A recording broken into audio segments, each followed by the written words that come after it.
Setiap minggu pertama kita akan merayakan perjamuan kudus dan di tiap minggu pertama kita akan membacakan bersama-sama pengakuan Imam Rasuli yang juga menjadi pengakuan kita murid-murid Kristus di zaman ini. So dengan hormat saya undang sekali lagi untuk Bapak Ibu Saudara-saudara untuk bisa bangkit berdiri. Kita akan bacakan pengakuan Imam Rasuli ini bersama-sama dengan satu iman. 1, 2, 3. Aku percaya kepada Allah Bapa yang Maha Kuasa, Khalik langit dan bumi, dan kepada Yesus Kristus anaknya yang tunggal, Tuhan kita, yang dikandung dari Roh Kudus, lahir dari anak darah Maria, yang menderita di bawah pemerintahan Pontius Pilatus, disalibkan, mati dan dikuburkan, turun ke dalam kerajaan maut.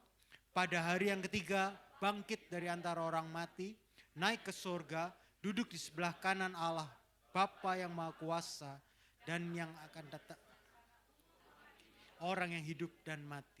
Aku percaya kepada Roh Kudus, gereja yang kudus dan persekutuan orang kudus, pengampunan dosa, kebangkitan tubuh, dan hidup yang kekal. Amin. Dipersilakan duduk kembali.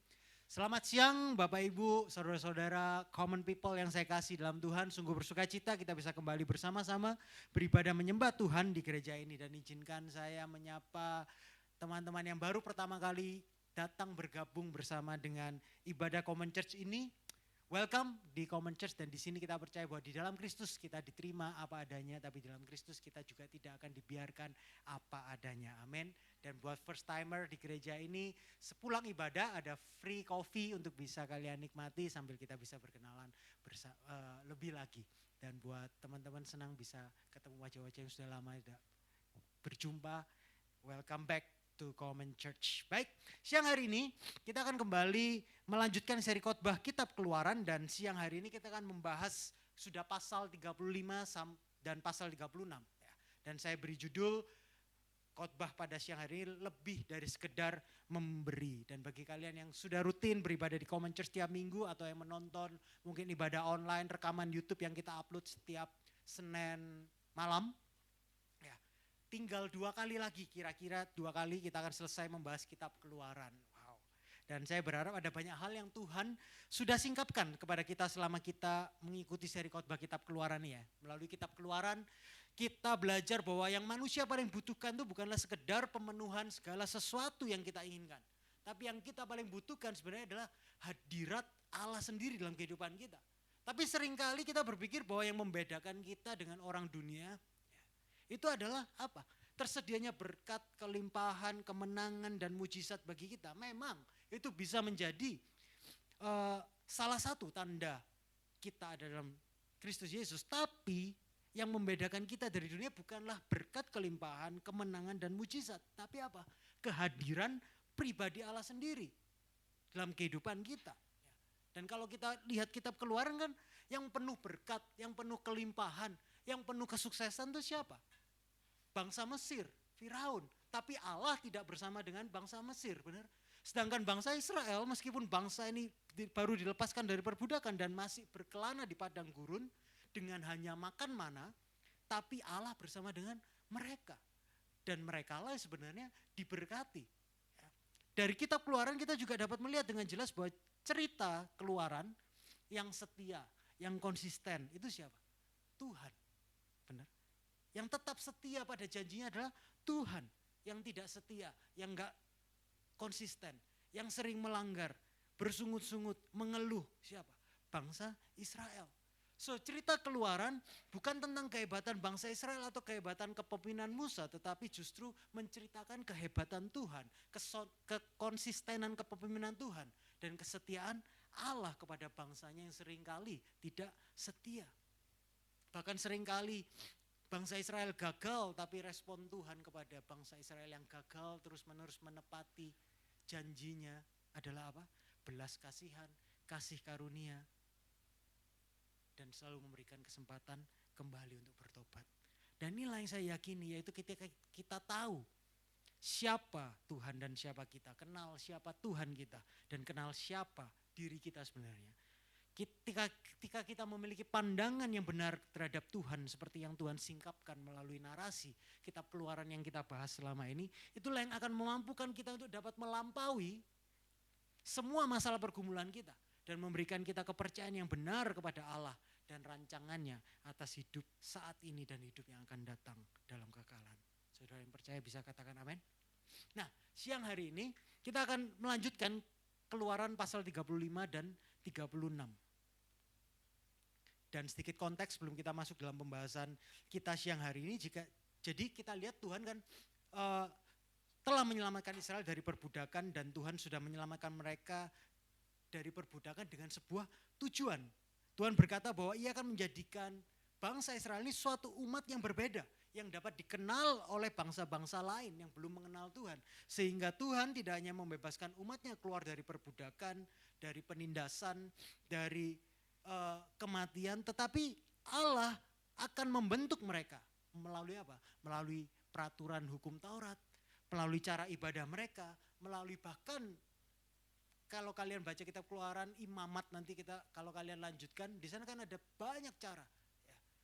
Tuhan kasih cara bagaimana mereka berperang, bagaimana mereka memperlakukan tawanan, struktur sosial mereka, hukum moral mereka.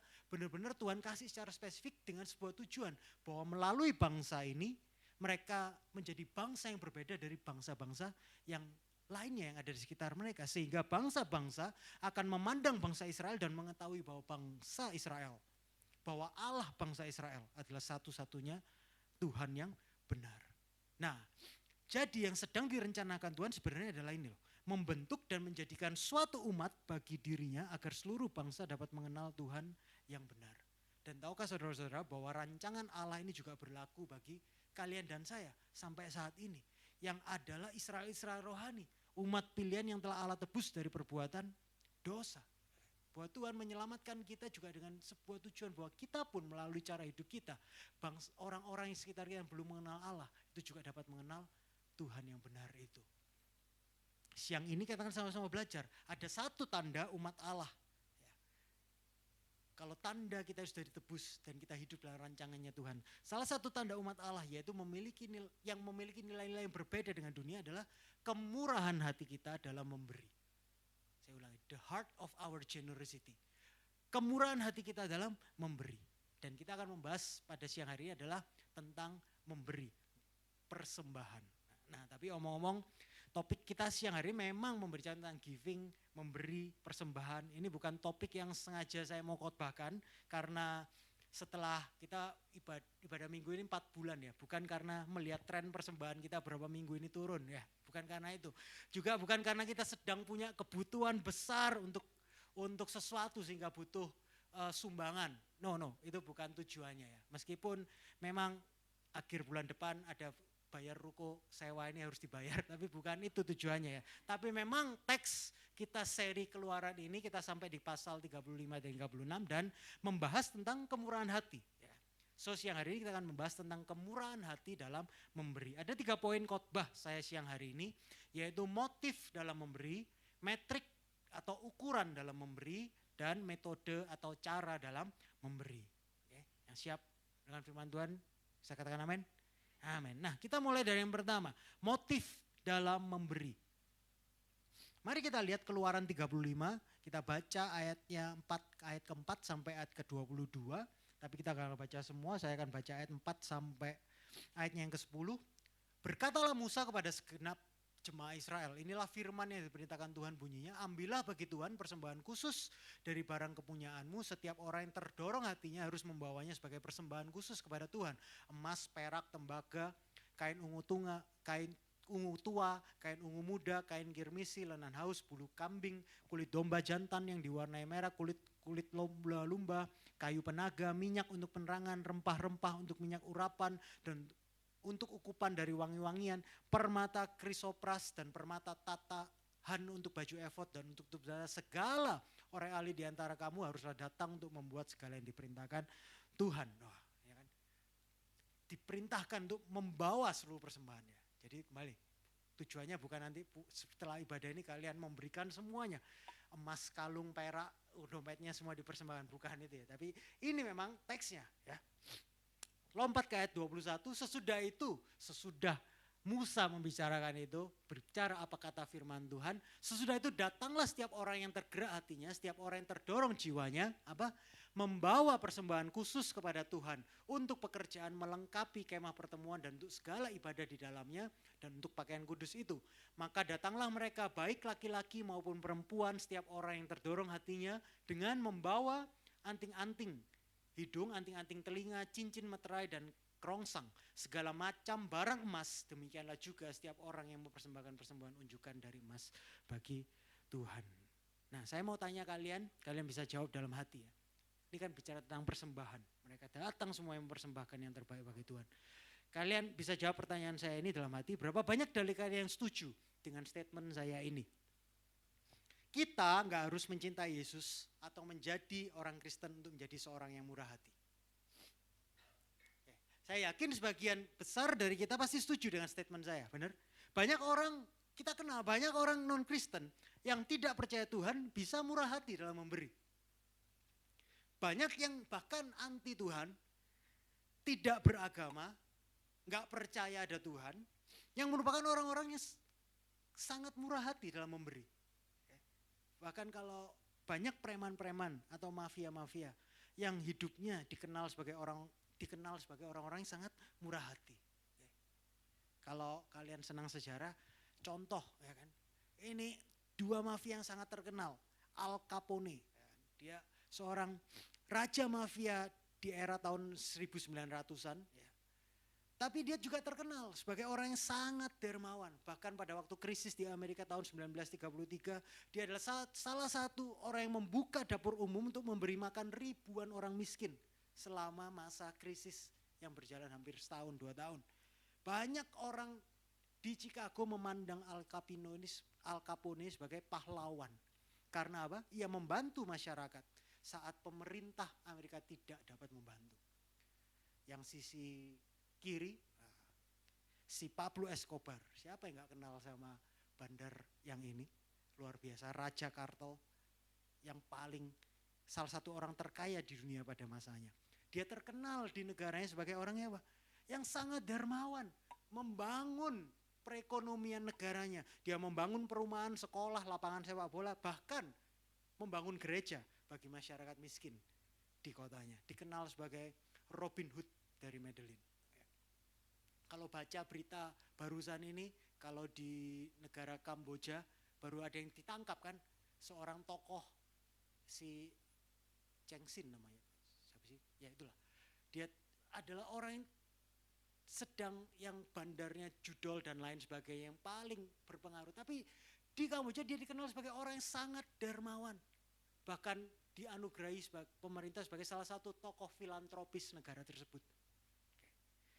Kalau di Indonesia bagaimana? Ya kita kenal lah ya. Kalau kalian di Jakarta preman-preman terkenal. Saya sebutin misalnya JK orang timur sana kan. Lalu si Her Titit. Nah, kan.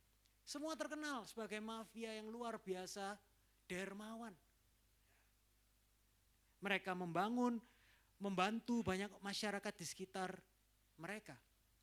Tetapi kita tahu bahwa kehidupannya sangat-sangat gelap, benar. Mereka tentu tidak percaya kepada kebenaran firman Tuhan. Mereka tidak melakukan apa yang Tuhan kehendaki. Tapi mereka adalah orang-orang yang murah hati dalam memberi. Dan saya yakin bagi kita semua, kita juga pasti pernah bertemu orang kenalan kita sendiri. Ada orang yang kita tahu gak percaya Kristus, menentang kekristenan, gak percaya Tuhan, tapi hidupnya sangat murah hati. Dibandingkan dengan mungkin kita kenal orang-orang yang teman-teman kita yang Kristen, tapi hidupnya benar-benar pelit, ya kan? Sampai kalau semut mau makan aja nggak punya, ya kan? Jadi bukan hanya orang Kristen yang murah hati, benar? Kita nggak harus jadi orang Kristen untuk jadi murah hati dalam memberi, benar? Betul. So pertanyaan gini, maka apa yang membedakan kemurahan hati orang Kristen dengan dunia? Dan jawabannya adalah di poin pertama saya, yaitu motif kemurahan hati kita dalam memberi. Motivasi hati kita dalam memberi. Itulah salah satu yang membedakan kita dari kemurahan hati duniawi. Saya pelajari ada 2 motif yang membedakan kemurahan hati umat Allah dengan dunia. Yang pertama adalah kemurahan hati orang Kristen adalah berakar pada kemurahan hati Allah terhadap umatnya. Jadi di luar memang kelihatannya sama, tapi yang membedakan adalah di dalam. Motivasi orang Kristen, motivasi umat Allah dalam memberi harusnya berakar pada kemurahan hati Allah terhadap umatnya. Yang seharusnya menjadi motivasi orang Kristen dalam memberi bukanlah rasa bersalah. Kebanyakan orang-orang yang bergelut di dunia gelap semakin murah hati. Kenapa? Supaya imbang. Atau dia sudah banyak berbuat salah untuk menutupi, untuk feel good, untuk membenarkan diri mereka menabur banyak. Berapa banyak kenalan saya kerjanya gelap tapi benar-benar murah hati. Kenapa? Ya supaya siapa tahu nutupi kesalahan yang banyak. Benar? Yang seharusnya menjadi motivasi orang Kristen dalam memberi bukanlah rasa bersalah, bukan juga usaha untuk mendapatkan perkenanan, bukan usaha untuk memvalidasi diri kita sebagai orang baik dengan menjadi murah hati, bukan itu semuanya. Melainkan apa? Motif yang mendorong kita seharusnya adalah karena kita telah menerima kemurahan hati dari Allah dengan cara yang begitu melimpah sehingga kita bisa dan mampu untuk memberi. Jadi kemurahan hati itu mengalir keluar dari kita, dari dalam keluar. Dan Alkitab memberitahu kita dasar motivasi kita. Dalam Mazmur 103 ayat 8-12 dikatakan begini. Tuhan adalah penyayang dan pengasih, panjang sabar dan berlimpah kasih setia. Tidak selalu ia menuntut dan tidak untuk selama-lamanya ia menendam. Tidak dilakukannya kepada kita setimpal dengan dosa kita. Dan tidak dibalasnya kepada kita setimpal dengan kesalahan kita. Tetapi setinggi langit di atas bumi, demikianlah besarnya kasih setianya atas orang-orang yang takut akan Dia. Sejauh timur dari barat, demikianlah dijauhkannya daripada kita pelanggaran kita. Memang Mazmur ini ditulis Daud beratus-ratus tahun setelah cerita Keluaran. Tetapi kalau kalian ingat, pasal 35, pasal 36 yang kita bahas ini kan sudah melewati peristiwa anak lembu emas, peristiwa di mana bangsa ini mengeluh berkali-kali. Tetapi Allah bukannya menghukum meskipun dia berhak, tapi memberikan kesempatan berkali-kali. Bahkan minggu lalu kalau kalian hadir, kita melihat bahwa Allah sudah gak mau berjalan bersama bangsa Israel, benar? Tetapi Musa memohon kepada Tuhan, aku gak mau, Tuhan jangan tinggalkan bangsa ini. Bahkan Musa berdoa, kalau kamu gak kabulkan doa ini, mending namaku yang kamu hapus, tapi kamu berjalanlah bersama bangsa ini. Bangsa ini jangan mati istilahnya, jangan kau bunuh. Dan Allah berkemurahan memberikan kesempatan kembali, menunjukkan kasih setia Tuhan. Atas dasar inilah kita baca pasal 35-36 tadi, bahwa bangsa itu dengan murah hati memberi kepada Tuhan. Sebenarnya Tuhan itu punya hak untuk menuntut dan membalas terhadap orang-orang yang berdosa. Tapi dia tidak membalas setimpal dengan dosa kita. Tuhan tidak melakukan semua itu, tapi justru Tuhan itu berkemurahan hati kepada kita semua. Atas dasar inilah sebenarnya kita kemudian bermurahan hati dalam memberi. Satu ayat lagi dalam Roma 5 ayat 20. Tetapi hukum Taurat ditambahkan supaya pelanggaran menjadi semakin banyak. Dan di mana dosa bertambah banyak, di sana kasih karunia menjadi berlimpah-limpah. Jadi kalau kita berbicara tentang kemurahan hati, maka yang membedakan kemurahan hati orang percaya dengan yang tidak percaya Tuhan adalah apa? Motivasi kemurahan hati. Umat Tuhan itu berakar pada kemurahan hati Tuhan kepada umatnya. Sehingga kalau kita memberi di luar motivasi ini, di luar motivasi Injil ini, maka sebenarnya kita ini sebenarnya sedang bertransaksi dengan Tuhan. Siapa yang layak bertransaksi sama Tuhan? Kadang kita dalam memberi, Tuhan aku harus memberi banyak loh. Lalu apa balasanmu? Aku sudah banyak loh taat. Bukankah selayaknya engkau juga memelihara aku? Tapi waktu kita memberi dengan kesadaran bahwa Tuhan sudah begitu baik, di mana anugerahnya sudah menyelamatkan kita. Anugerahnya bahkan berlimpah-limpah. Bukankah sudah selayaknya kita yang menjadi penerima kasih karunia Tuhan ini. Kita yang sudah menerima kemurahan hati Allah. kita yang sudah menerima kesetiaan Tuhan ini, maka kita pun menjadi penyalur berkat dan kasih karunia Tuhan itu. Dan inilah sebenarnya motivasi kemurahan hati orang Kristen yang orang di luar Kristus tidak miliki. Jadi yang pertama, motif kemurahan hati umat Allah berakar pada kemurahan hati Allah terhadap umatnya. Lalu motif yang kedua yang membedakan kemurahan hati umat Allah dengan dunia adalah yang saya pelajari, motif kemurahan hati umat Allah yang kedua adalah berakar pada kesadaran bahwa kita hanyalah pengelola dari apa yang Tuhan percayakan kepada kita. Alkitab memberitahu kita bahwa kita bukan hanya penerima kemurahan hati Allah, tapi semua yang kita miliki sebenarnya adalah milik Tuhan. Semuanya adalah dari Dia, oleh Dia, dan untuk Dia. Kita ini hanya siapa sih? Kita ini pengelola sebenarnya, manajer dari apa yang telah Tuhan percayakan kepada kita. Kembali, kalau kalian ingat bangsa Israel ini kan budak selama ratusan tahun. Dari mana mereka ini dapat anting-anting emas, anting-anting hidung, semua persembahan. Tadi ada permata krisopras, kain ungu. Semua yang mereka persembahkan dari kita baca, dari mana mereka dapat itu? Dari mana semuanya itu berasal? Dari mana mereka mendapatkan semua barang itu? Kalau kita mundur, Keluaran pasal 12 ayat 35-36 memberitahu kita dari mana harta bangsa Israel itu berasal. Dikatakan Keluaran 20, ayat 20, pasal 12, mereka juga sudah melakukan apa yang dikatakan Musa, yaitu meminta perhiasan emas dan perak serta pakaian dari orang Mesir. Tuhan membuat orang Mesir bermurah hati kepada orang Israel sehingga mereka memberikan segala yang diminta orang Israel. Pasal 12 ini bercerita tentang tulah ke-10 sebelum bangsa itu keluar. Ya, ketika semua anak sudah mati, Tuhan berkata kepada Musa dan bangsa Israel, mintalah kepada bangsa Mesir untuk memberikan semua harta bendanya. Dan ayat 30 mengatakan Tuhan membuat apa? Orang Mesir bermurah hati kepada orang Israel sehingga mereka memberikan segala yang diminta orang Israel. Dengan cara itu orang Israel membawa kekayaan orang Mesir keluar dari negeri itu. Wow. Jadi yang memberikan kekayaan kepada bangsa Israel bukan karena mereka kerja keras, tapi ayat ini mengatakan Tuhan yang membuat orang Mesir itu bermurah hati dengan memberikan kekayaan mereka pada bangsa Israel. Tapi mungkin kalian yang mendengar ini, kalian ada yang berpikir, loh ya gak segampang itu Sam. Gak segampang itu pastor. Kita kan harus work hard. Ya kan? Harta yang tak punya ini kan hasil kerja kerasku.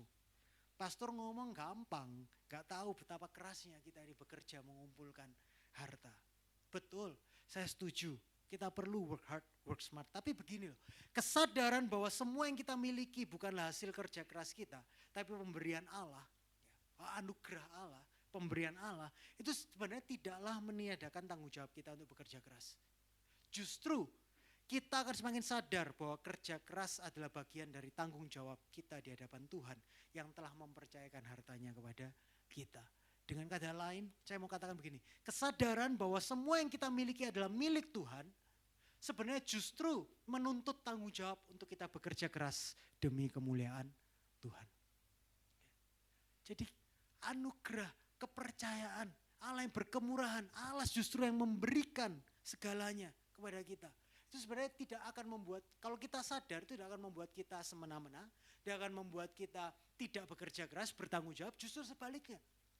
Kesadaran itu justru akan menuntut tanggung jawab kita untuk kita bekerja keras demi kemuliaan Tuhan. Nah, konsep ini saya tidak tahu dengan kalian, tapi saya diberi kesempatan untuk saya mencicipinya sepanjang karir saya bekerja. Jadi sebelum saya full time hamba Tuhan, saya bekerja di Kalimantan ya, selama hampir 13 tahun, 15 tahun. Nah, dari muda saya punya bos cukup unik.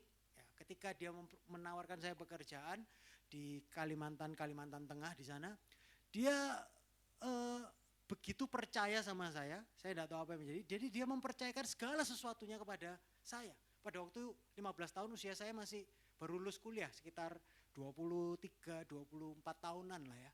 Tetapi dia mempercayakan semuanya kepada saya. Semua perusahaannya, bahkan semua modal-modalnya semua diberikan kepada saya. Bahkan di tempat pekerjaan saya dikasih ada rumah, ada mobil, semuanya dibangunkan dengan proper dan bagus. Ya. Bahkan rekening-rekeningnya semua atas nama saya. Dan sepanjang 15 tahun saya bekerja, bos saya itu memeriksa saya, bukan meriksa, maksudnya datang atau mengecek itu paling cuma 15 tahun 2 kali, 3 kali kali. Jadi sepanjang 15 nggak pernah tidak pernah dicek dalam artian benar-benar datang untuk mengecek pekerjaan saya. Nah pada waktu itu saya tahu bahwa rekening saya, wah banyak sekali, ya kan? Itu kan uang perusahaan tapi atas nama saya kan ya. Uangnya banyak sekali. Tapi saya tahu bahwa itu bukan punya saya, benar.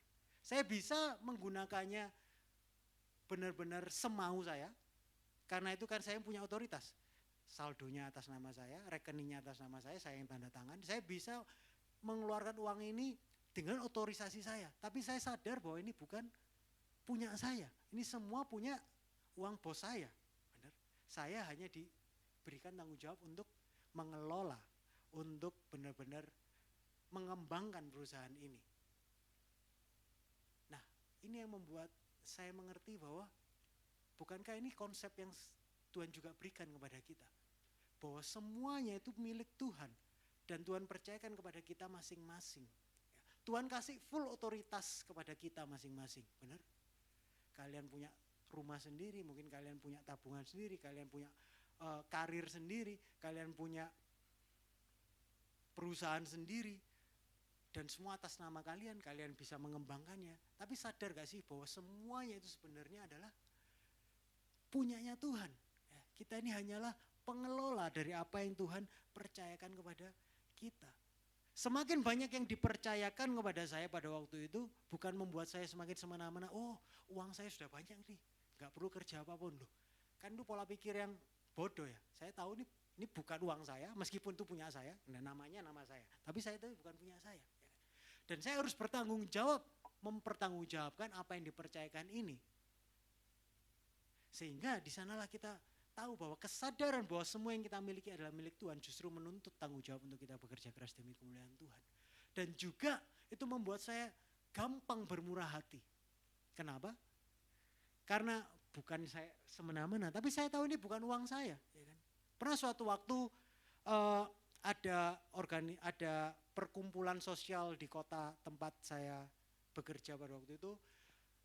Mereka perlu membeli sebuah alat untuk kremasi. Jadi di tempat di kota saya bekerja kan kota kecil, di kota Sampit itu ada tempat berkumpul untuk orang, kalau orang meninggal, persemayaman lah ya. Tapi selama ini nggak punya alat untuk mengkremasi. Ya, ternyata alat kremasi itu saya pikir selama ini kalau tubuh kita dibakar dikasih api ya sudah akan hangus pada sendirinya. Tetapi ternyata mengkremasi itu butuh peralatan yang cukup kompleks dan saya baru tahu kalau harganya sangat mahal. Ternyata untuk membakar tubuh kita dengan waktu 2 jam itu butuh alat yang jumlahnya harganya miliaran rupiah. Nah, waktu itu perkumpulan sosial itu membutuhkan mesin kremasi itu dan jumlahnya kan banyak. Jadi mereka memanggil beberapa orang yang mau tergerak untuk menyumbang sedikit-sedikit. Ya kan. Nah, saya salah satu yang dipanggil waktu itu kan kotanya kecil jadi kenal kan, mau nggak sumbang gini? Saya bilang oke, nanti saya bicarakan sama bos saya, ya kan? Karena uang saya kan bukan uang saya, itu kan uangnya bos saya, ya. Perusahaan saya maksudnya yang dipanggil untuk ikut sumbangsi. Nah pada waktu itu saya bilang sama bos saya, tante, om, ini ada yang kita perlu dipanggil untuk menyumbang, untuk memberi untuk sesuatu yang baik, membeli alat kremasi, sama-sama sumbang untuk kota ini supaya punya alat kremasi untuk dapat dipakai masyarakat secara umum. Ya kan, dia bilang. Nah saya udah punya, dia tanya berapa ya? Ya saya nyebutin X, nilai X. Ini cukup lah kayak kan rame-rame. Tetapi bos saya bilang kasih lebih deh. Gitu kan. Saya nggak setuju sebenarnya. Ya kan? Kebanyakan kayaknya ya. Tetapi kembali lagi setelah saya bilang kayaknya kebanyakan tante. Enggak, kasih aja segini, itu juga buat masyarakat umum, ya kan. Saya nggak setuju, tapi waktu itu saya pikir, loh, ini bukan uang saya juga kan, ini kan uangnya tante saya. Ya sudah, ngapain saya bingung-bingung ya kan. Nah, kalau kita sadar juga bahwa kita ini hanya pengelola, bahwa apa yang ada tangan kita ini bukan milik kita, itu akan membuat kita juga mudah untuk bermurah hati. Karena kita tahu ini bukan punya kita. Semua berasal dari Tuhan. Semua berasal dari Dia. Tidak ada satupun yang benar-benar milik kita. Semua yang kita miliki. Ya, gak cuma harta. Pekerjaan kita, keluarga kita, harta kita, semuanya sebenarnya adalah milik Tuhan. Tuhanlah sang pemilik dan pencipta segala sesuatu. Bermurah hati mempercayai kita untuk menjadi pengelola ciptaannya. Untuk bukan untuk kita, tapi untuk kemuliaannya. Kita datang ke dunia ini tanpa apa-apa. Kita juga akan meninggalkan dunia ini tanpa membawa apa-apa. Maka kemurahan hati kita seharusnya lahir dari kesadaran. Kita ini sudah menerima kasih karunia itu Tuhan.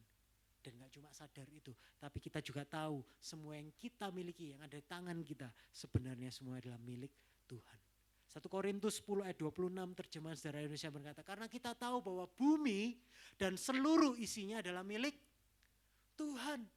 Kita ada di bumi, maka semuanya itu sebenarnya adalah milik Tuhan, bukan milik kita. Kesadaran inilah yang akan menolong kita untuk apa? Tidak menimbun, tidak melekatkan diri pada apa yang kita punya, tapi justru tahu dan mau mengelola harta kita dengan bijak. Karena kita tahu Tuhan memberikan semuanya bukan untuk tujuan kita pribadi, tapi untuk tujuannya. Dan karena itulah kita mau mengelola dengan baik. Kita mau bertanggung jawab kepada Tuhan atas apa yang Ia telah percayakan pada kita. So, motif yang membedakan kita dengan orang dunia. Pemberian berdasarkan motif inilah yang membedakan kita dengan orang yang tidak mengenal Kristus. Dua motif, karena Tuhan lebih dulu bermurah hati dalam anugerahnya dan kasih karunia-Nya. Dan semua adalah milik Tuhan. Kita hanya dititipi serta dipercayakan menjadi pengelola dari apa yang Tuhan percayakan pada kita. So, motif yang pertama. Yang kedua, metrik dalam memberi. Metrik atau ukuran. Metrik itu ukuran dalam memberi. Nah, kalau kita bicara ukuran pemberian kita ini apa sih?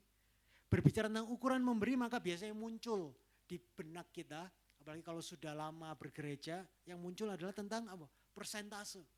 Apakah itu persentase perpuluhan kita, buah sulung, persembahan, benih iman, persembahan diakonia, persembahan misi dan lain-lain. Apakah persentasenya sudah cukup?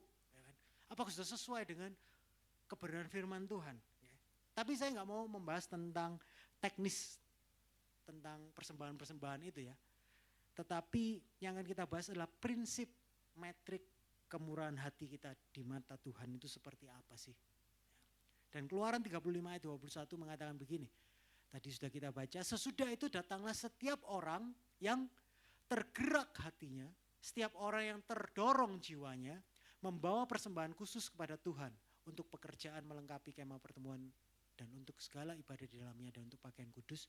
Itu ayat ini memiliki arti, yaitu kalau kita sebagai penerima anugerah dan penerima kemurahan hati Tuhan, di mana kita mestinya nggak layak dipercaya, tapi kita diberi kepercayaan untuk mengelola milik Tuhan, maka pada waktu ada kebutuhan pasti akan ada yang mendorong dalam hati kita.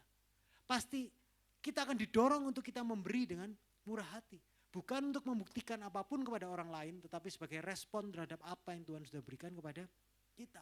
Rasul Paulus dalam suratnya kepada jemaat di Korintus dengan jelas menjelaskan metrik apa yang Allah pakai. Apa yang Allah lihat sebagai ukuran dalam memberi. Kita coba baca 2 Korintus 9 ayat 7 ya. 2 Korintus 9 ayat 7 mengatakan yang sama sebenarnya dengan Keluaran tadi. Hendaklah masing-masing memberikan menurut kerelaan hatinya. Jangan dengan sedih hati atau karena paksaan. Sebab Allah mengasihi orang yang memberi dengan sukacita. Kata sukacita dalam teks Yunani pakai kata hilaron. Kata ini merupakan akar kata dari bahasa Inggris hilarious. Hilarious itu apa sih? Gembira, ceria. Ya. Bukan tertawa-tawa, tawa menggelegar ya. Tetapi merujuk pada sikap hati yang bergembira dalam memberi. So, jelas di sini bahwa ukuran Tuhan, matriks itu adalah memberi dengan ceria, dengan gembira. Dengan kata lain, kalian memberi ngomong persentase, kalian memberi banyak, kalian memberi bahkan 50% dari apa yang kalian punya. Tapi kalau kalian memberi dengan tidak karena rela hati, tapi memberi itu dengan ya wis lah, ini sing Tuhan mau. Ya wis lah, ini percaya apa kata Sam, Pak Pastor. Tidak dengan hati, di mata Tuhan ukurannya itu jauh. tidak dibandingkan dengan orang yang memberi sedikit, tetapi dengan sukacita, dengan kerelaan hati, dengan terdorong hatinya. Dari sini kita mendapat gambaran apa yang seharusnya menjadi ukuran kemurahan hati dalam memberi. Metriknya apa? Bukan tentang jumlah, bukan tentang persentase, tetapi keadaan hati kita. Dengan kata lain, apa yang menjadi metrik Tuhan tentang kemurahan hati adalah hati kita. Dan bukankah inilah yang Allah kejar berulang kali? Yang Allah kejar adalah hati kita. Allah itu menginginkan lebih dari sekedar uang kita sebenarnya. Allah itu menginginkan hidup kita. Allah itu menginginkan visi kehidupan kita. Allah menginginkan talenta kita. Allah menginginkan masa depan kita. Dengan kata lain, Allah menginginkan semua dari kita. Karena Dia menginginkan hati kita. Amsal 4 ayat 23 terjemahan Sederhana Indonesia berkata, jagalah hatimu dengan waspada, karena hati menentukan segala pilihan hidupmu. Hati kita ini mempengaruhi cara pandang kita. Dan cara pandang kita ini akan menunjukkan prioritas-prioritas kita. Keputusan-keputusan kita dan akhirnya akan menentukan siapakah sebenarnya Tuhan kita yang memerintah dalam hidup kita. Hati kita ini loh yang mau Tuhan kuasai. Karena hati kita inilah sebenarnya tempat tahta Tuhan. Kalau bukan Tuhan yang bertahta di hati kita, maka hal-hal lain itu yang ada sebenarnya duduk bertahta di hati kita. Dan Tuhan menginginkan bahwa hanya Tuhanlah yang layak duduk di tata hati kita. Tapi dari mana kita tahu kalau hati kita ini benar-benar sepenuhnya milik Tuhan dan untuk Tuhan? Dari mana kita tahu? Oke, dari mana aku tahu kalau hati kita ini sudah milik Tuhan? Alkitab memberitahu kita cara untuk memeriksanya. Benar. Nah, cara memeriksanya gini loh. Kalian mau cek, bukan dengan tes karunia rohani. Gak ada kaitannya sebenarnya. Tapi cukup cek mutasi rekening kalian. Cek mutasi rekening saldo kalian. Apakah hati kita benar-benar tertuju pada Tuhan? Lihat di mana hati kita berada. Gimana caranya? Lihat di mana kita kebanyakan menghabiskan uang kita. Lihat alokasi terbesar dalam keuangan kita. Lihat budget terbesar keuangan kita dihabiskan untuk apa. Lihat pengeluaran-pengeluaran yang mana yang kita tidak segan-segan untuk keluarkan. Yang gak perlu pikir ulang, langsung keluar. Bahkan uangnya belum ada pun kita bela-belain untuk ada. Coba sekali-sekali dicek. Disclaimer dulu, benar. Apakah benar semua itu kebutuhan atau jangan-jangan banyak yang sebenarnya harta serasa gak pernah cukup karena banyak uang kita hanya untuk pemuasan berhala diri sendiri sebenarnya. Mungkin bagi kalian yang terbatas uang nggak habis untuk kebutuhan sehari, yes saya tahu. Benar. Tapi berapa banyak dari kita yang kadang mengeluh sama Tuhan, kadang merasa kurang terus. Padahal sebenarnya Tuhan sudah cukupkan. Tapi banyak mutasi rekening kita ini. Kalau kalian pernah recap, kalian pernah monitor, di sana kan kelihatan kok. Di mana uang kita mengalir, di sana sebenarnya kecenderungan kita. Di sana sebenarnya, jangan-jangan di sanalah hati kita melekat selama ini. Mungkin ada yang melekat kepada mainan, mungkin ada yang melekat kepada barang mewah, mungkin ada yang melekat kepada apa? Just FOMO.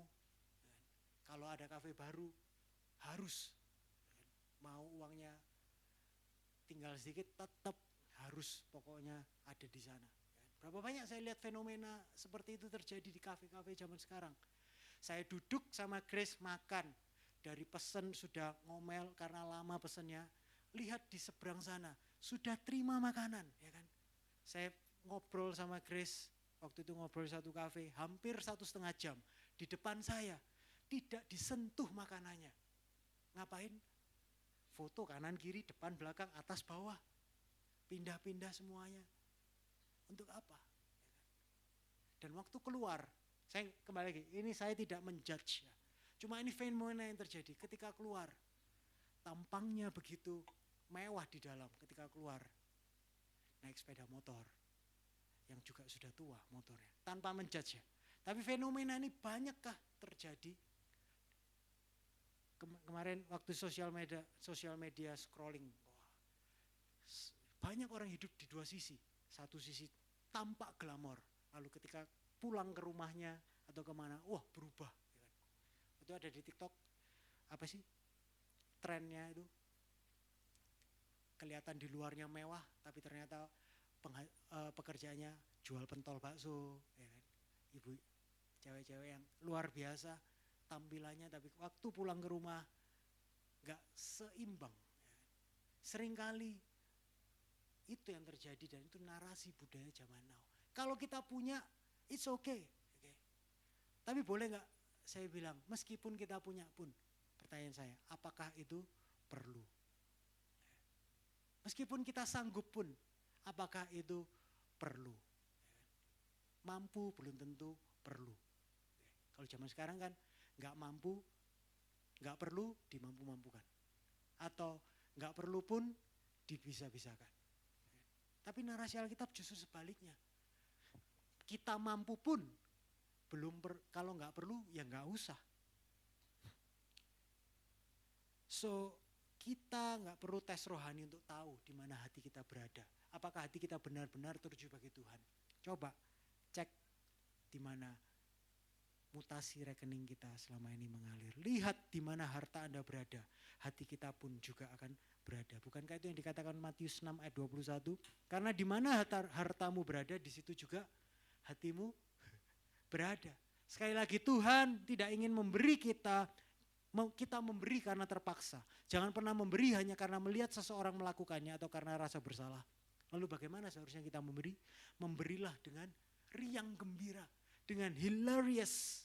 Pertanyaan, dari mana kita menemukan keceriaan itu? Jawabannya dalam kemurahan hati kita. Dalam kenyataan bahwa kita telah diberi banyak hal sebagai pengelola yang Tuhan percayakan pada kita. Ingat kembali motif. Poin pertama lagi, berkaitan sekali. Kita gak akan pernah memberi dengan sukacita kalau motif hati kita tidak seperti yang tadi motif poin pertama yang tadi kita dengarkan. Kalau kita adalah penerima anugerah dan hati kita benar, yaitu selalu memandang kepada salib Kristus, maka kita pasti tidak akan menjadi orang yang pelit. Kalau kita sudah mengalami kasih Tuhan, maka kita pasti menjadi orang yang bermurah hati. Sebab kita tahu apa? Ini yang saya percaya. Kita bisa memberi tanpa kasih, tetapi kita tidak bisa mengasihi tanpa memberi dan bermurah hati. Kita mengatakan bukan kamu yang mengasihi aku, tetapi aku yang mengasihi kamu, kata Tuhan. Kalau kita adalah penerima kasih Tuhan dan kita mengalami kasih Tuhan itu sendiri, gak mungkin kita itu tidak memberi dan bermurah hati. Tetapi banyak dari kita juga bisa memberi tanpa kasih. Enggak semua orang Kristen, enggak perlu percaya Yesus untuk bisa memberi, benar? Kita bisa memberi tanpa kasih, tapi kalau kita adalah orang yang sudah menerima kasih Tuhan, pasti kita itu akan memberi dan bermurah hati. Dan yang terakhir poin ketiga saya pada siang hari ini, metode dalam memberi. Metode atau cara mengaplikasikan kemurahan hati dalam memberi. Saya akan bagikan 4 kategori cara mengaplikasikan kemurahan hati dalam memberi. Motif yang benar, metrik yang benar, lalu cara mengaplikasikannya gimana? Bagaimana cara memberi, metodenya bagaimana? Banyak sekali metode dalam memberi. Ya, tapi saya memberikan 4 ini yang saya percaya mungkin ini di luar budaya kita. Ini di luar comfort zone kita. Kita punya metode dalam memberi, kalian punya prinsip-prinsip dalam memberi, tapi saya percaya 4 metode ini, 4 cara memberi ini adalah yang Alkitab katakan juga. Dan ini sebenarnya adalah sebuah disiplin rohani yang baik untuk kita lakukan sebagai orang yang dalam Kristus. Apa 4 kategori cara mengaplikasikan kemurahan hati dalam memberi? Cara yang pertama, metode bagaimana kita ini memberi. Yang pertama adalah memberi di tempat di mana iman kita bertumbuh. Galatia 6 ayat 10 mengatakan ini, karena itu selama masih ada kesempatan bagi kita, marilah kita berbuat baik kepada semua orang. Tetapi terutama kepada kawan-kawan kita seiman. Dalam bahasa Inggris dikatakan those who are of the household of faith. Household, konteks dalam ayat ini adalah berbicara dalam komunitas Injil, komunitas orang percaya. Ini berbicara juga tentang gereja, di mana kita bertumbuh dan digembalakan dengan baik. Di sanalah kita bisa mengaplikasikan kemurahan hati dalam memberi. Jadi kita punya tanda yang jelas dari firman Tuhan, bahwa salah satu tempat di mana kita harus memberi adalah kepada gereja tempat kita beribadah. Nanti saya bilang, prinsip umum di sana banyak, kan memberi gak perlu di gereja, memberi kan bisa di mana saja, gak perlu di tempat, bisa semuanya lah. Apalagi kalau orang kayak, gereja itu kayaknya gak butuh banyak sih, jadi dibagi-bagi. Nah, kita akan membahas itu, tetapi ini yang saya mau kasih tahu. Betul bahwa kita harus memberi tempat di mana iman kita bertumbuh. Tapi saya juga percaya, dari mana kita tahu apakah kita sedang memberi di tempat yang tepat, benar? Maka ini harus diuji. Bagaimana kita tahu kalau gereja di mana Tuhan tempatkan kita adalah tempat yang tepat, di mana kita memberi, di mana kita menabur, di mana kita berkemurahan hati dalam memberi. Filipi 4 ayat 16 dan 17, Filipi pasal 4 ayat 16 dan 17, Paulus juga yang menulis membantu kita dapat menjawab ini. Dikatakan bahwa di Tesalonika pun kamu telah 1-2 kali mengirimkan bantuan kepadaku, kata Paulus ya. Tapi yang kuutamakan bukanlah pemberian itu, melainkan buahnya yang makin memperbesar keuntunganmu. Jadi kita dapat tahu kalau tempat di mana Tuhan tempatkan kita adalah tempat yang tepat, yaitu jika di tempat itu bisa dilihat apakah ada buah yang nampak dari pemberian kita tersebut. Pada waktu kita memberi di tempat yang tepat, maka di situ akan ada buah yang memperkokoh panggilan kita untuk berada di tempat yang tepat itu. Dan di sana kita akan mempermuliakan Tuhan melalui apa yang Tuhan percayakan kepada kita. Yang saya mau katakan adalah don't give up pada local church. Bahwa ketika saya pelajari bahwa memang desain Allah sebagai gereja, kita tidak sekedar pemberita firman Tuhan, tapi juga menjadi sarana untuk pemberian kasih ini. Pemberian kita ini juga dapat dirasakan oleh semua orang yang ada di luar gereja ini, di dalam dan di luar gereja. Dan wadahnya siapa yang memberi? Ya memang dalam gereja lokal. Gereja lokal perlu biaya, yes, benar. Apakah banyak gereja-gereja yang menyelewengkan? Yes, faktanya begitu. Tetapi desain Allah tetap sama dulu, sekarang, dan selama-lamanya. Dan makanya harus diuji, dari buahnya lah akan teruji nanti. Jadi yang pertama, di mana kita bisa mengaplikasikan pemberian, memberilah di tempat di mana iman kalian bertumbuh. Kalau kalian di sini sebagai tamu, kalian punya gereja lokal, di sanalah kalian harus menabur. Di sana kalian harus memberi. Kalau kalian sudah menempatkan tempat ini sebagai tempat di mana kalian bertumbuh, berimanlah untuk memberi tempat ini. Makanya di tiap kita doa persembahan selalu saya berikan hikmat juga dan takut akan Tuhan bagi kita yang mengelola. So, pemberian itu selalu dalam konteks di mana kita menabur, di konteks gereja lokal. Yang kedua, metode dalam memberi dengan spontan. Kisah 4 ayat 34 ayat 35, sebab tidak ada seorang pun yang berkerungan di antara mereka, ini jemaat mula-mula. Karena semua orang yang mempunyai tanah atau rumah menjual kepunyaan itu, dan hasil penjualan itu mereka bawa dan mereka letakkan di depan kaki rasul-rasul. Lalu dibagi-bagikan kepada setiap orang sesuai dengan keperluannya. Jangan takut, saya enggak suruh jual semua rumah kalian, semua harta benda. Tapi konteks ayat ini memberi dengan spontan. Pada waktu itu jemaat mula-mula itu dalam keadaan terjepit, mereka enggak tahu harus berbuat apa. Banyak yang sedang kesusahan. Tapi yang mereka punya, mereka tahu mereka punya hati memberi dan mereka bersukarela untuk memberi. Mereka enggak tahu apa yang harus diberikan, yang ada apa? Tanah atau rumah. Spontan saja. Aku harus memberi, ini yang aku punya. Tak jual aja, lalu bagi-bagikan. Bukankah ini berlawanan dengan budaya sekarang? Kalau memberi harus pikir dulu, ini dipakai apa ya nanti ya? Hikmat, yes. Tapi kadang dalam memberi kita mau nolong orang, terlalu banyak kita ini mikir. Nanti orang ini pakai uangnya bagaimana? Nah ini orangnya belum berubah, nanti tak kasih, nanti diberi apa? Dibuat beli apa? Benar? Tapi kita juga perlu memberi itu juga dengan spontan. Kalau jemaat mula-mula ini mikirnya seperti orang zaman now, wah sudah habis kekristenan dari awal. Ya kan? Wah, nah kalau tak jual rumahku, tak jual tanah, uangnya banyak, lalu dibagi-bagikan ke siapa? Oke. Orang ini kayaknya ini bisa mengelola pemberian dengan baik. Yang ini enggak, ya udah yang ini aja.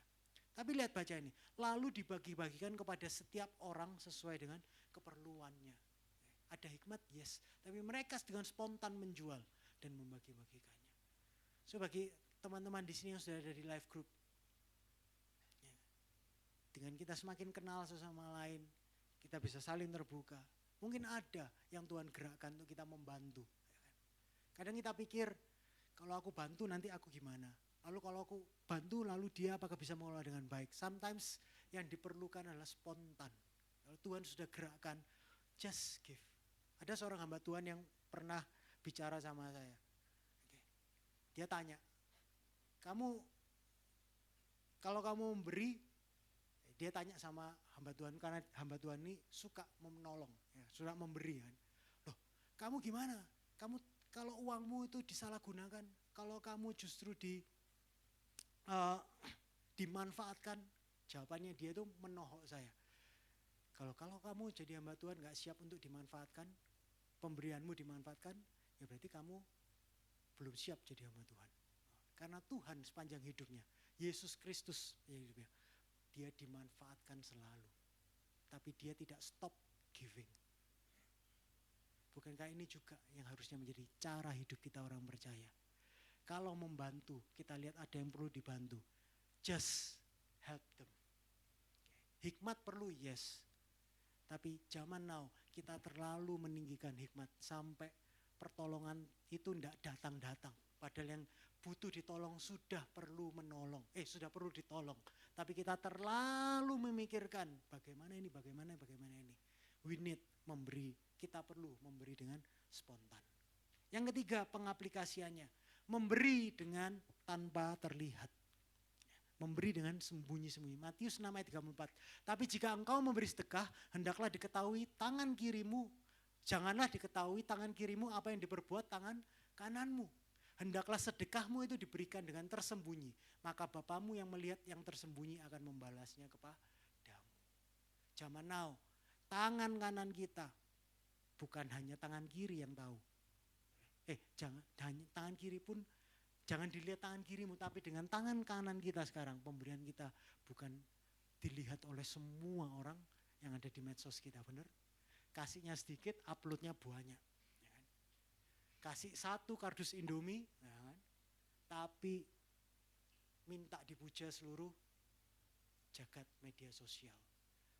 Berlawanan, kita perlu memberi tanpa terlihat. Pemberian dengan sembunyi-sembunyi. Saya suka sekali dengan ketika kita memberi secara diam-diam. Kenapa? Karena itu menjadi dua sisi. Bagi yang menerima, mereka juga kadang kalau mereka menerima pemberian dari anonim, yang tanpa nama, yang tanpa tahu dari siapa, mereka seperti, hanya bisa berterima kasih kepada Tuhan. Gak tahu kan mau berterima kasih pada siapa, gak tahu, pemberian tersembunyi-sembunyi. Tuhan yang dimuliakan. Kita pun juga yang memberi, kita hanya percaya bahwa Tuhan yang akan membalas. Bahkan gak perlu Tuhan membalas, Tuhan sudah memberikannya segalanya. It's just give. Kita umat Kristen, umat Allah, semakin kita mengenal anugerah Tuhan, kita akan dimampukan untuk memberi tanpa terlihat. Orang bilang, loh ini kan tuntutan, kalau gak tahu mereka gak banyak yang bisa membantu lagi. Kita expose kan supaya orang lain tahu, yes. Tapi berapa banyak hati kita ini begitu licik kan. Kita bisa menggunakannya untuk sebenarnya mengekspos diri sendiri, untuk merasa lebih baik, untuk merasa validasi bahwa kita ini orang baik. Saya challenge kita semuanya, berilah dengan spontan, berilah dengan tanpa terlihat. Dan yang terakhir, metode keempat. Metode dalam memberi dengan pengorbanan. 2 Korintus 8 ayat 2-5. Sekali lagi dicobai dengan berat dalam berbagai penderitaan. Sukacita mereka meluap dan meskipun mereka sangat miskin, namun mereka kaya dalam kemurahan. Aku bersaksi bahwa mereka telah memberikan menurut kemampuan mereka, bahkan melampaui kemampuan mereka. Dengan kerelaan sendiri mereka meminta dan mendesak kami supaya mereka juga beroleh kasih karunia, mengambil bagian dalam pelayanan kepada orang-orang kudus. Mereka memberikan lebih banyak daripada yang kami harapkan. Mereka memberikan diri mereka pertama-tama kepada Allah, kemudian oleh karena kehendak Allah juga kepada kami. Saya belum pernah dalam sejarah saya melayani bertemu pendeta yang mengatakan, wah, jemaat saya memohon kepada saya untuk memberi lebih banyak daripada yang mereka mampu. Wah, adanya pendeta yang memohon-mohon, ya kan? Tapi yang benar seharusnya kalau kita digerakkan oleh kasih karunia adalah kita memberi melampaui kemampuan kita. Pengorbanan. Yang sedang terjadi di Makedonia, di surat Korintus ini, mereka memohon untuk menjadi bagian dari pekerjaan Tuhan. Kalau kita dipercaya dengan banyak berkat, maka artinya kita diberi banyak tanggung jawab dan seharusnya kita lebih lagi bermurah hati dalam memberi. Tapi kemurahan hati itu tidak hanya ditujukan bagi orang yang kaya. Tidak hanya bagi orang yang punya berkelimpahan saja. Sebab jemaat-jemaat yang ada di Makedonia sekalipun mereka ada dalam kesukaran yang berat, tetapi mereka juga memiliki kemurahan hati. Dan hal yang sama ini juga sebenarnya terjadi ketika Musa mengumpulkan persembahan dari umat Israel. Coba kita kembali lihat baca Keluaran 36 ayat 5-7 dikatakan, dan berkata kepada Musa, ini orang yang para pekerja ahli yang membuat semua yang diperintahkan Allah. Mereka berkata kepada Musa, rakyat membawa lebih banyak dari yang diperlukan untuk mengerjakan pekerjaan yang diperintahkan Tuhan untuk dilakukan. Lalu Musa memerintahkan supaya dimaklubkan di mana-mana di perkemahan itu demikian, tidak usah lagi ada orang laki-laki atau perempuan yang membuat sesuatu menjadi persembahan khusus bagi tempat dan kudus. Sampai Musa mohon, gak perlu lagi karena sudah over. Demikianlah rakyat itu dicegah membawa persembahan lagi. Sebab bahan yang diperlukan mereka telah cukup untuk melakukan segala pekerjaan itu. Bahkan berlebih. Wow. Ini loh, hati yang berkemurahan dalam memberi. Yang diinisiasi oleh motivasi yang benar. Dan matriks ukurannya benar. Mereka memberi lebih dalam kekurangan sekalipun. Tidak dengan sedih hati, dengan tidak paksaan. Tapi dengan berkemurahan, dengan bersukacita, dengan ceria. Mereka pun ingat, mereka itu masih di padang gurun. Dan yang mereka miliki hanyalah apa yang mereka dapatkan dari Mesir. Tapi mereka memberi dengan pengorbanan. Sampai-sampai harus di stop karena mereka memberi lebih dari yang dibutuhkan. Apa artinya bagi kita semua pada siang hari ini? Artinya memberi itu tidak menunggu kita punya harta sekian dulu baru kita bisa memberi. Baru punya 100 juta baru aku bisa beli 10 juta. Beri 10 juta. Tapi terkadang kita dipanggil untuk memberi melampaui dari yang kita mampu. Apapun kondisi kita. Kita dipanggil, digerakkan untuk memberi 10 juta meskipun yang kita punya mungkin di tangan kita cuma 15 juta. Kalau itu yang digerakkan, just beri. Beri dengan pengorbanan. Karena apa? Karena kita kaya. Bukan karena harta kita yang banyak. Tetapi karena Kristus di dalam kita yang menjadikan kita kaya. Kebenaran inilah yang akan dalam segala hal, situasi dan kondisi, kita pasti bisa dan mau bermurah hati dalam memberi, bahkan memberi dengan pengorbanan. Amin. So, 4 metode ini yang saya rasa dunia ini menyuarakan yang berlawanan dengan ini. Tetapi biarlah kita kembali kepada firman Tuhan, bahwa kita dipanggil mengambil untuk memberi di konteks gereja di mana kalian bertumbuh. Jika kalian di sana pelayanannya atau pengelolaannya kurang, berkontribusilah. Berdoalah, saran kalian diperlukan. Kedua, memberilah dengan spontan. Jangan banyak pikir, kalau Tuhan gerakkan just beri. Tapi juga selanjutnya, jika kalian, kadang kita bukannya gak mau memberi dengan spontan. Kadang yang butuh bantuan pun terlalu sombong untuk mengakui bahwa aku butuh bantuan. Kalau ada di live group yang sudah tergabung dalam live group, kalian butuh bantuan. Just speak your needs. Percayalah bahwa memang Tuhan desain keluarga rohani untuk saling tolong menolong. Mungkin di musim ini kalian yang butuh bantuan. Tapi kita nggak tahu besok. Mungkin orang yang menolong kalian justru orang itulah yang perlu ditolong. Keterbukaan juga ada menjadi kunci untuk pertolongan itu datang kepada kita. Dan berilah dengan tidak mengekspos diri sendiri. Media sosial memang semakin mengekspos keberhalaan diri kita sendiri. Maukah kita ini melawan kecenderungan itu? Bukan berarti salah ya, tapi kita perlu sadar. Firman Tuhan mengatakan justru memberilah dengan tidak terlihat. Dan berilah dengan pengorbanan. Kadang kita dipanggil untuk memberi melampaui dari apa yang kita mampu. Saya akan tutup dengan sebuah kisah dan kutipan dari tulisan Caesar Hadrian, seorang kaisar Roma di sekitar tahun 117 Masehi, di abad kedua, di abad pertama.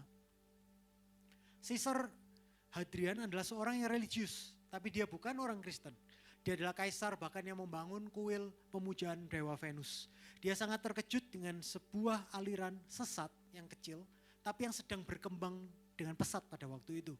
Yang dikenal dengan sebutan The Way. Jalan itu. Yang kita kenal dengan Kristen. Dulu dikenal sebagai The Way. Sang kaisar mulai cemas dengan pengaruh kekristenan yang semakin besar di dunia pada waktu itu. Sehingga dia mengirimkan seorang mata-mata untuk mencari tahu apa yang membuat orang-orang pengikut aliran The Way ini sebagai umat beragama yang berbeda. Nah, mata-mata itu namanya adalah Aristides. Dan dalam surat balasan Aristides kepada Caesar Hadrian, Aristides menulis begini. Ini surat balasan Aristides kepada Kaisar tentang pengikut The Way, sekte The Way itu. Dari para janda mereka tidak berpaling. Dan mereka membebaskan anak yatim dari tangan orang yang menindasnya. Dan orang yang mempunyai memberi kepada orang yang tidak mempunyai tanpa menyombong-nyombongkan diri. Ketika mereka melihat orang asing, mereka membawa dia ke rumah mereka dan bersuka cita seakan mereka adalah saudara yang sangat dekat. Sebab mereka tidak menyebut mereka saudara menurut daging, tetapi saudara menurut roh dan dalam Tuhan. Dan jika di antara mereka ada yang miskin dan membutuhkan, dan jika mereka tidak punya makanan cadangan, mereka berpuasa 2 atau 3 hari agar dapat memenuhi kekurangan makanan orang-orang yang membutuhkan. Mereka menuruti perintah-perintah Mesias mereka dengan sangat seksama. Hidup dengan adil dan sederhana seperti yang diperintahkan Tuhan Allah mereka. Setiap pagi dan setiap saat mereka mengucap syukur dan memuji Allah atas kasih setianya kepada mereka. Dan atas makanan dan minuman mereka mengucap syukur kepadanya. Ini cara hidup jemaat mula-mula.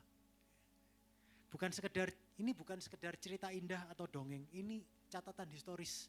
Sungguh terjadi pada umat Allah yang hidupnya ditandai oleh kemurahan hati yang dimotivasi kasih karunia dan belas kasihan. Yang ukuran metrik pemberian mereka bukan pada jumlah harta dan besarnya pemberian mereka, tapi pada hati yang bersuka cita di dalam pengorbanan Mesias mereka. Dan cara mereka hidup juga jelas. Mereka tertanam dalam komunitas rohani untuk mengerjakan pelayanan bersama-sama.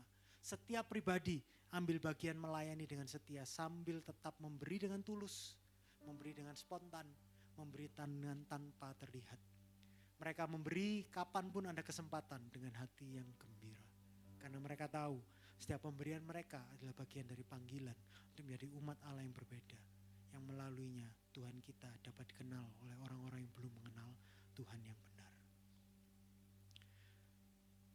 So siang hari ini mari kita berhenti dan merenung sejenak. Seberapa jauh kita telah jatuh dari hidup yang ditandai oleh kemurahan hati yang radikal. Seperti kisah yang ditulis oleh Aristides tadi. Kalau ada seorang kaisar yang tidak mengenal Kristus mengutus mata-mata dalam kehidupan kita masing-masing. Apakah sang mata-mata itu akan menulis surat seperti yang Aristides tuliskan kepada Caesar Hadrian? Atau ditemukan justru kebalikannya? Oh, kehidupan Pastor Sam hanya penuh dengan kepentingannya dia sendiri. Ketika dia dilihat ada jemaatnya yang butuh pertolongan, yang dia lakukan adalah memberikan kepada jemaat itu 10 halaman untuk diisi. Kenapa dia layak ditolong? Dan di mana diberi waktu untuk 3 bulan untuk sang jemaat itu bisa mempertanggungjawabkan pemberian yang akan diberikan oleh Pastor Sam. Tidak. Apa yang akan mata-mata jika ada mata-mata yang masuk dalam kehidupan kita? Apa yang ditemukan dalam kehidupan kita? Apakah kita selama ini hidup berkemurahan hati dalam memberi? Atau hidup kita jauh dari hidup yang ditandai oleh kemurahan hati yang radikal seperti ini? Ingat, ini bukan dongeng, ini adalah fakta orang yang hidup dimotivasi oleh anugerah kemurahan Tuhan. Dari zaman bangsa Israel sampai pada zaman Yesus Kristus. Dan saya percaya sampai sekarang pun seharusnya kehidupan kita orang yang dipenuhi oleh kasih karunia Tuhan, yang diperbarui Injil, pasti buahnya adalah sama. Amen. Mari kita renungkan sejenak. Dan juga bolehkah saya juga mengucapkan, memberikan harapan bagi gereja komunitas lokal kita. Mungkin ini adalah gereja yang baru. Kita baru 4 bulan sebagai gereja. Tapi maukah kita bersama-sama juga menuju ke arah seperti jemaat mula-mula ini? Bukankah inilah blueprint dan inilah blueprint harapan yang saya miliki untuk kita semua. Apa yang mungkin terjadi di gereja ini dan melalui gereja ini jika kita menjalani hidup yang ditandai oleh kemurahan hati yang radikal seperti itu. Doa saya tidak ada satupun dari kita yang hidup berkekurangan tempat ini. Kita bisa saling tolong menolong. Yang berkelebihan tidak berkelebihan, yang berkekurangan tidak berkekurangan. Bukan sosialisme, tapi kita menolong sesuai dengan apa yang Tuhan gerakkan. Dan kita mau action dengan kita memberi dengan berkemurahan hati. Kiranya Roh Kudus mengarahkan kembali hati kita untuk kita hidup seturut dengan kehendak Allah bagi kemuliaannya. Amin.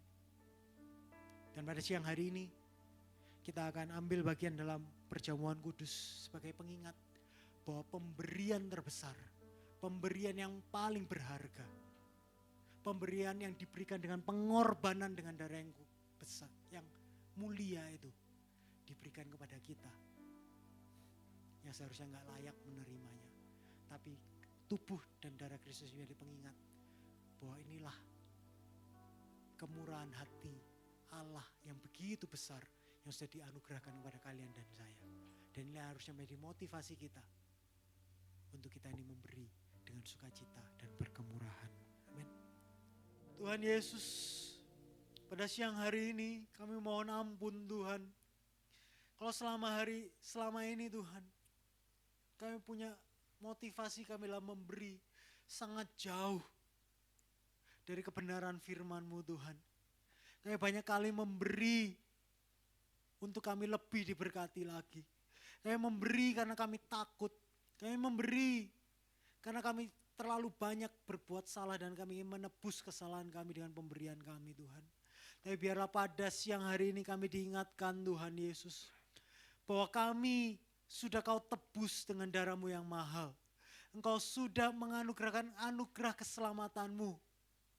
Karena Engkau tahu bahwa kami tidak dapat membenarkan diri kami sendiri. Sehingga Engkau mengaruniakan anak-Mu yang tunggal, harta terbesar surga itu, untuk mati di kayu salib, untuk menebus kami, untuk menjadikan kami anak-anak-Mu Bapa.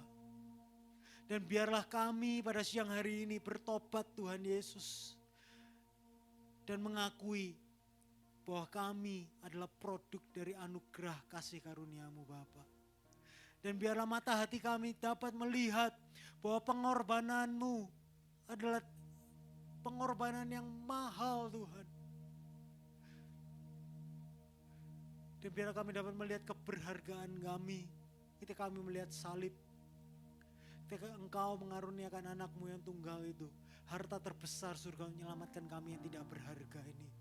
Sehingga kami tahu keberhargaan kami bukan dari harta kami, bukan dari apa yang dunia pikirkan tentang kami, tapi keberhargaan kami adalah tentang